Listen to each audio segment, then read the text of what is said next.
আসসালামু আলাইকুম এভরিওয়ান।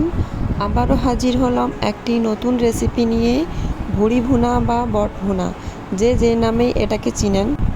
এই ভুড়ি ভুনা বা বট ভুনা অনেকের পছন্দের একটি খাবার, আবার অনেকেই এটি পছন্দ করে না। তো চলুন দেখে নেওয়া যাক আমি এটা কিভাবে রান্না করি। আমি ভুড়িটিকে লবণ ও হলুদ দিয়ে 80% সেদ্ধ করে নিয়েছি। এরপর চুলার মধ্যে একটা কড়াই বসিয়ে দিলাম। কড়াইটা গরম হলে রেগুলার ইউজ করা তেল দিয়ে দিলাম সামান্য।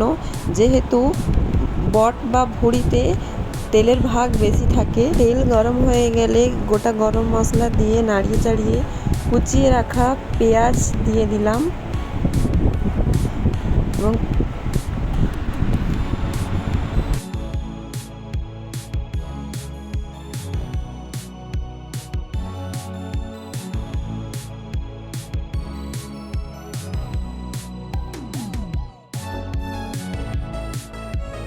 আমার পেঁয়াজ এখানে লাল লাল ভাজা হয়ে গেলে তার মধ্যে মরিচ গুঁড়ো, হলুদ গুঁড়ো, ধনিয়া গুঁড়ো, জিরে গুঁড়ো দিয়ে সামান্য জল দিয়ে কষাতে থাকবো ভালোভাবে। এখানে মশলার পরিমাণটা একটু বেশি দিতে হবে।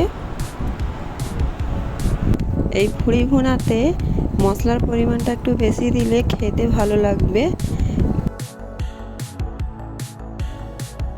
এইভাবে কিছুক্ষণ মশলা কষানোর পর পেস্ট করা আদা রসুন দিয়ে দেব। আবারও ভালোভাবে মশলাটিকে কষতে থাকবো। এইভাবে কষানোর পর যখন দেখব আমার মশলা থেকে তেল ছেড়ে আসছে, তখন আমার মশলা কষানো কমপ্লিট। এর মাঝে আমি সামান্য পরিমাণে লবণ দিয়ে দেব। যেহেতু আমি ভুড়ি সেদ্ধ করার সময় লবণ দিয়েছিলাম,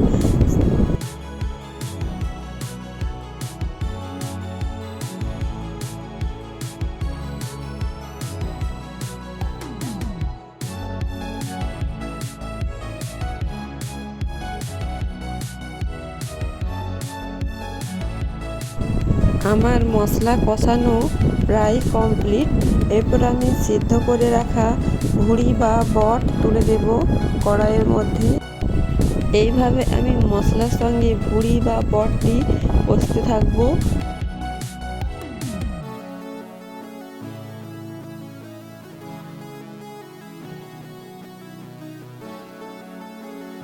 এইভাবে কিছুক্ষণ ছাড়া ছাড়া নাড়িয়ে চাড়িয়ে নেব, না হলে কড়াইয়ের মধ্যে বসে যাবে। সামান্য জল দিয়ে আমি এই ভুড়িটিকে ভালোভাবে মশলার সঙ্গে কষিয়ে নিয়েছি। আমি এই পুরো রান্নাটি মাটির উনুনে করেছি। মাটির উনুনে রান্না করার আলাদাই একটি স্বাদ থাকে। যারা মাটির উনুনে রান্না করেছেন তারা নিশ্চয়ই জানেন।